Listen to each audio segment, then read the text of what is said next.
today Right. to try to kind of like sift through everything and pick out the most important, the most interesting developments. That's like the noise. Exactly. We've been poring over recent news reports, expert analysis, all focusing on these breakthroughs in robotics and AI. A lot to cover. We're going to be looking at everything from like the high level stuff, national strategies, how manufacturing is changing. Big picture. Yeah, to like the really cutting edge, so the humanoid robots, military applications. I'm ready. So let's dive in. Let's do it. When we look at the US right now, it seems like some of the biggest names in American robotics are calling for a more coordinated national strategy. Right. What's motivating that? Well, it's interesting. You've got these major players like Tesla, Boston Dynamics, NVIDIA. Huge companies. Yeah, they're all coming together and basically saying, hey, America needs a national game plan when it comes to robotics. A unified front. Yeah. It's not often you see that level of agreement in an industry. So what are they actually asking for? So their proposals really revolve around three core ideas. The first is they want to see tax incentives. Yeah. Make it more financially attractive for companies to build robots here in the US. Keep it domestic. Exactly. Yeah. The second thing is they're really emphasizing the need to invest in workforce training. We're talking about the people who will design, build, maintain these incredibly complex machines. Yeah, we're going to need a whole generation of skilled workers. Absolutely. And then the third piece is increased government funding for research. Yeah. Both fundamental research and applied research in robotics and AI. So it sounds like they're not just focused on the robots themselves, but like the whole ecosystem. Exactly. They're looking at the bigger picture. Yeah. You need the infrastructure, the skilled workforce, the research to really be competitive on a global scale. And what's driving this urgency? I mean, why now?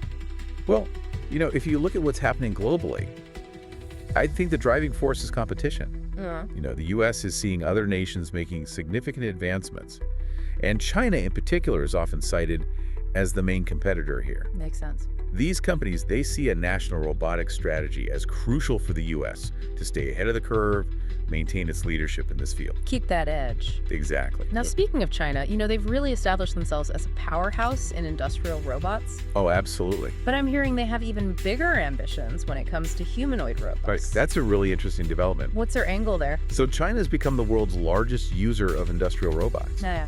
I mean, they've really embraced automation in their manufacturing sector. Your doubt. But there's a catch. They're still heavily reliant on foreign companies for some of the key components for those robots. So that's a vulnerability. It is, Yeah. and they recognize that. So they've set this really ambitious long-term goal to integrate humanoid robots widely across society. Wow, widely across society.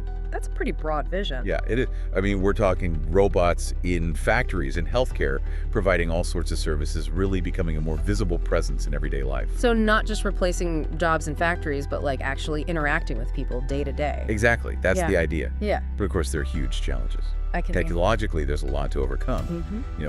Creating truly advanced AI, developing more sophisticated materials, improving power efficiency for mobile robots. Right, all big hurdles. And then there are the societal questions. How do you develop the right policies? How do you ensure public acceptance? A lot to figure out. Yeah, but China's definitely committed to this goal. Okay, so grand vision, but some big question marks as well. Absolutely. Let's shift gears now and talk about a company that's making massive investments, SoftBank.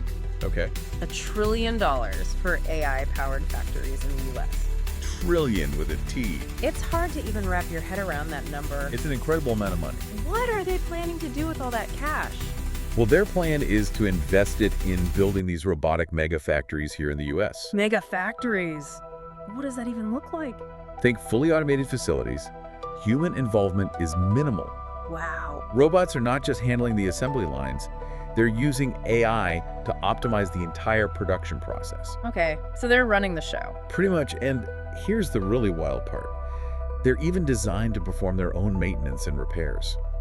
So these factories are self-running, self-optimizing, self-repairing. That's the vision. It sounds like something out of science fiction. It does, doesn't it? Yeah. But this is the direction things are heading.